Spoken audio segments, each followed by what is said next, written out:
Hello, and welcome to the Diaries podcast. I'm your host, Colin McPherson. I'm here with former UMass second baseman, Gill Dolan. He is now in the transfer portal. How are you, Gill? Doing good, Colin. How you doing? I'm doing pretty well. Nice. Give us a second. Let you introduce yourself. My name's Gill Dolan. I went to Weymouth High School all 4 years. Played baseball, basketball there. Loved it. Was able to get out of there and go play Division I baseball, which is a dream of mine. And unfortunately, I'm in the transfer portal now and looking for a new opportunity to play baseball and looking to have a chance to go play somewhere for fun and compete. That's great to hear. And you're still looking? Still looking. I got a couple schools down to final, but Oh, there you go. yeah. And I mean, we go way back. I've known you since we were like 5, 6 years old. Yeah.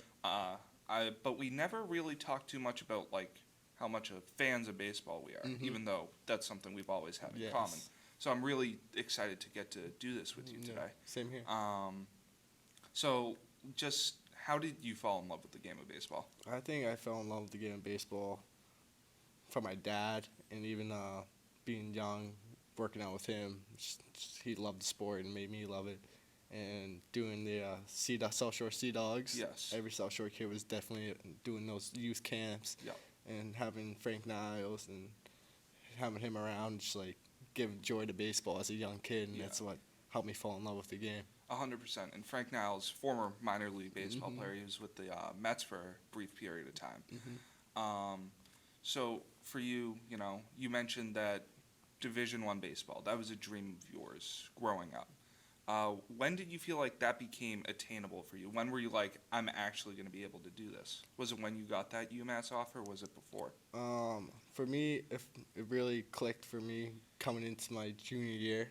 After my sophomore year summer, I was competing with kids around the country that were all going to SEC, great schools, and I was on the same field as them, playing as good as them, and that gave me the confidence, like, all right, I can bring this to the next level. And right when I felt that, I went all in on it, and it worked out for me. Perfect. And for those of you who don't know, Gil, you had a disease that kept you out of school, baseball, sports for a year, your freshman year of high school. So we're the same age, but you had to stay back a grade due to medical reasons. How did that, do you feel like that set you back a little bit? Did that impact you in a way that...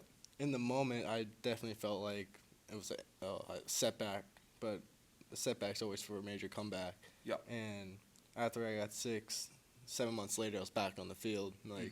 The doctors told me, hey, you can't play baseball. And I had to do some things to get back in the field to really push myself to be able to throw a baseball, go run, go hit. And at the time, it definitely felt like, damn, I'm never going to be back to my old self. Yeah. But I definitely that was also part of the reason why I was like, all right, baseball, because I also play basketball, and I was like, baseball's my sport now. I'm back on the field after I just went through. I got to go all in. Yeah. No, that was great, and it was so, incredible for all of us. Just, we didn't know if we were ever going to see you again, and then all of a sudden, the next year, we're back playing baseball with you, and it's just so comforting. But that junior year was incredible for those who don't know his high school reputation. You hit 500 that year.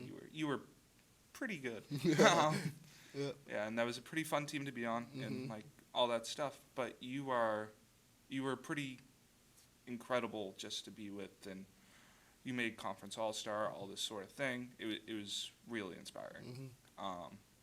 And then, if you want to start getting into how are you doing as a fan of the game at that time? Who were you looking up to? I was looking up to Mookie Betts and David Ortiz, just two Red Sox Hall of Famers, and those guys really set the stone for me. Just seeing them dominate the game of baseball and make it look so easy when it's not that easy. It's the hardest, in my opinion, hardest sport there is. You see David Ortiz hit walk-off home runs. You know he's gonna hit a home run. Yeah. It's a big moment, and knowing someone can do that, he's human too. It makes you wanna do as well. Yeah, it's sort of superhuman what they're able to achieve. Definitely. It's just, and then, that 2018 team is kind of what I assume you're trying to get at a little bit. And that, I mean, that had some, just incredible players. Definitely. Your Mookie Bettses, Xander Bogaerts, Rafael Devers, JD Martinez.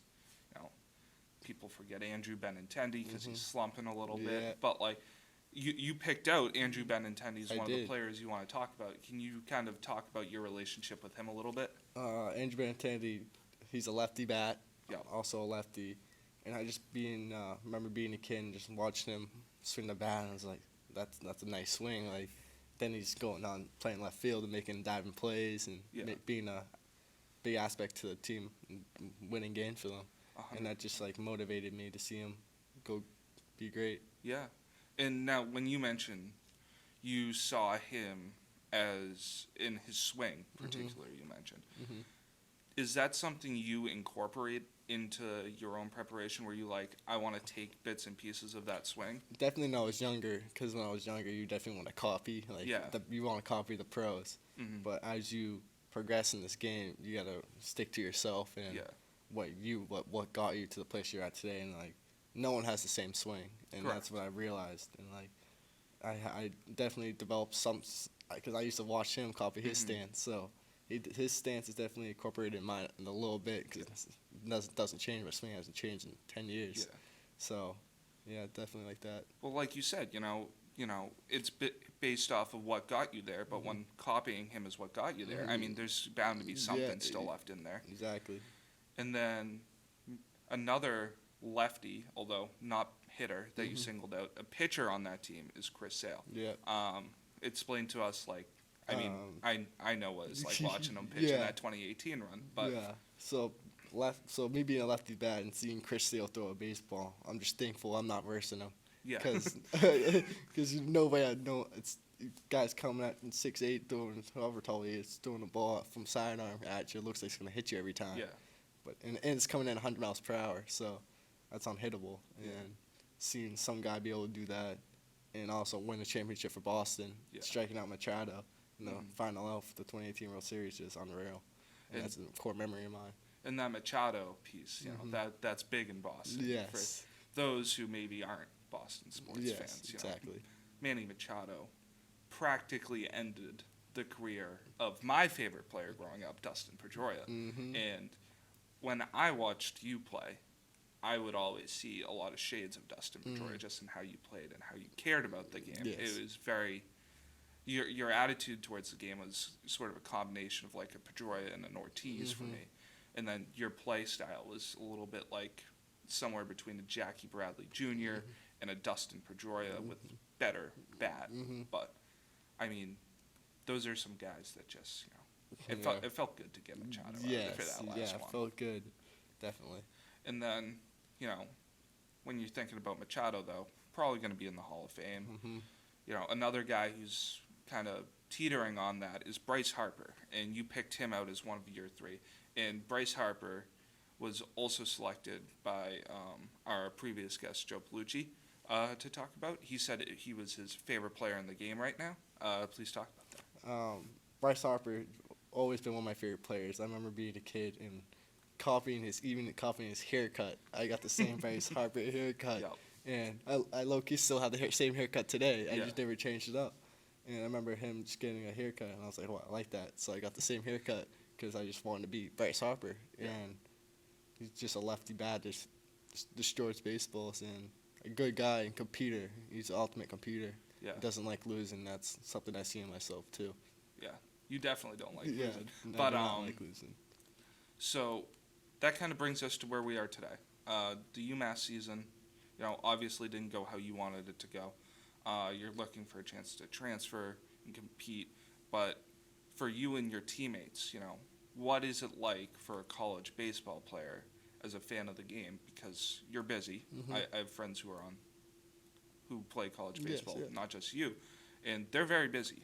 So do you get time to watch baseball, things like that? Yeah, definitely do, but you gotta just stay disciplined. Like, every day you have a set schedule, and by the time it's 8 o'clock, you're already run down. You gotta do a couple homework assignments, and put on a game, you're probably sleeping by the third inning. Yeah. Honestly, and I didn't watch too much baseball this year, besides like the Red Sox, obviously, and just doing that just took it hard. Like, just discipline. Yeah. And I mean, but the Red Sox, I mean, it's interesting this year because since that 2018 year, it's kind of been dour. Yeah. But did you kind of feel that in terms of we're ramping back up? Because when I was talking to Bellucci, he was talking about,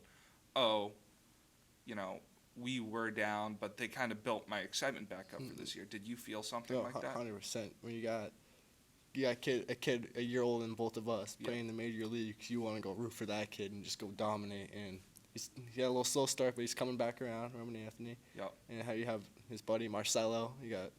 You got the second baseman. I forget his name right now. Campbell.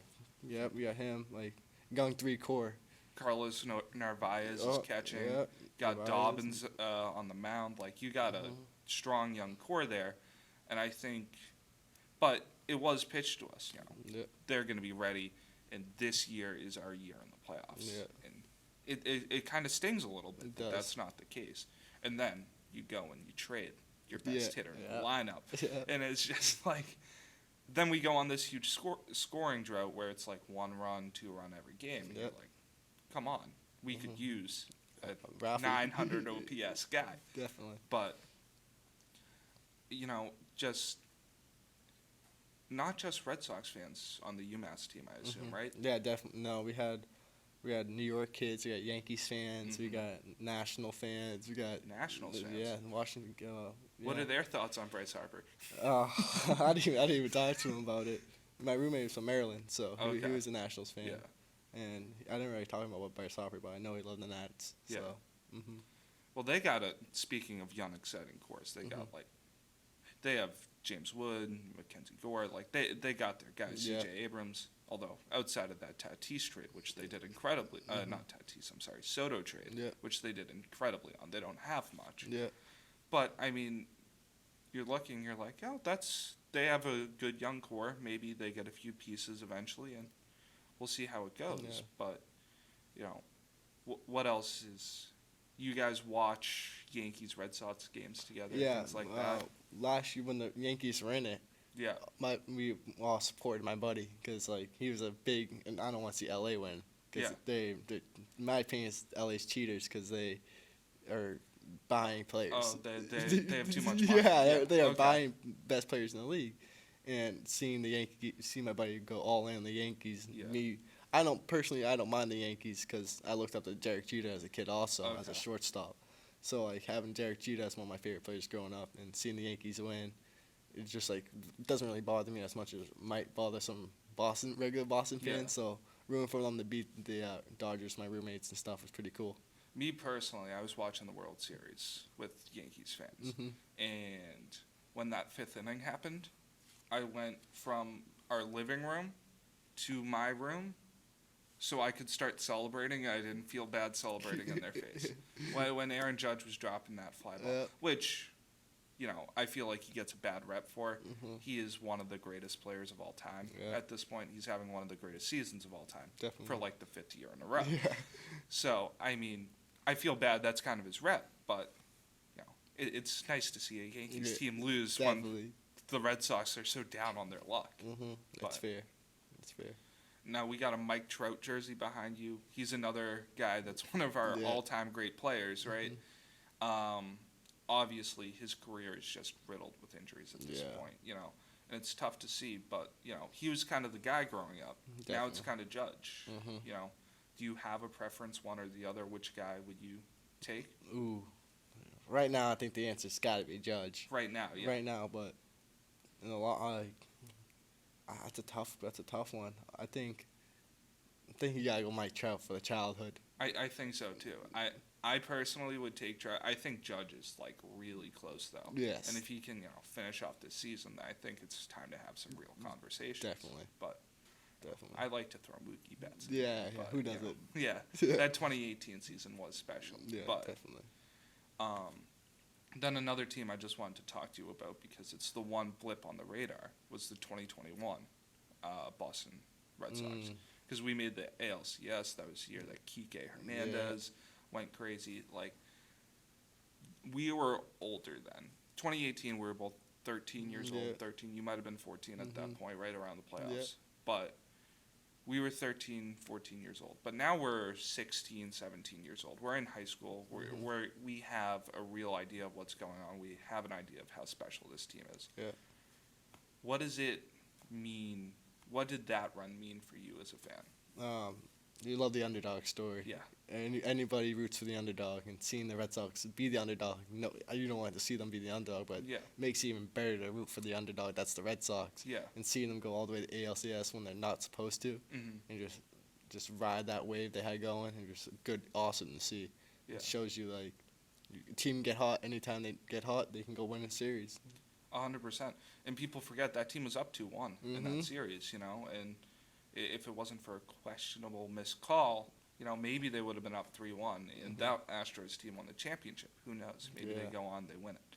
So, I mean, I hate to say we should have had another ring. We're kind of spoiled. You know, my dad didn't see a World Series ring until he was 45. Yeah. That would have been my fourth in, you know, my life or whatever. And at 16. Sports. But, I mean, that's kind of the pedigree we're accustomed to at this point. Winning. Yeah, and I mean, that's not just baseball. And normally I like to stick to baseball in this, but since we're kind of here, you know, we've had the Celtics. They've won 2 in our lifetime. Obviously, we're 3 for the first one, but we just won. The Bruins have won 1, and then obviously Tom Brady and the Patriots, you know. And even when they weren't winning, it was like, why haven't they won? You know? So, like, how do you think that definition in standard of success has kind of molded your attitude towards winning as a player? I'm an ultimate competitor, and winning's my favorite thing to do. And just seeing the culture around Boston, seeing everybody win makes you want to win. And there's no other feeling than winning a big game that you need to win. And just seeing, from being kids, seeing our hometown team step up and win those games for their own enjoyment and our own enjoyment. Yeah. Just cool to see, and brings it out of you too. Yeah, 100%. And just like, you know, you think about it. I mentioned earlier, like the Dustin Pedroia like work attitude. I always saw that in you, and I always saw someone who had that goal and was, you know, trying to reach that goal. You did a really good job of like working really hard every day, and then obviously with your sickness, the comeback. Your work ethic was incredible, and you handled it so smartly and resiliently. So I think that was just like, it's kind of a winner's mindset you have to have when you're from Boston, and you embodied that very well. Thank you. So, I'm gonna give you a few more seconds. You know, you want to promote yourself. Where can we find you? What can we? You can find me on Twitter, Gill_Dolan. I think Gill_Dolan 9, then Instagram Gill_Dolan, and that's only like the 2 apps I use nowadays. There you go. Staying off social media, staying focused. Yeah, no TikTok. No TikTok. No. And then just baseball wise, what are you looking for? You got your next teams. What are you doing this summer? Right now I'm in the Premier League. Okay. Playing that, and just going out there, just getting ABs, working on my swing, and just getting ready for my next season, next fall ball, and really lock in on fall ball and make sure I'm really there to compete and show the coaches what I'm there to do. That's perfect. Well, thank you very much. Thank you.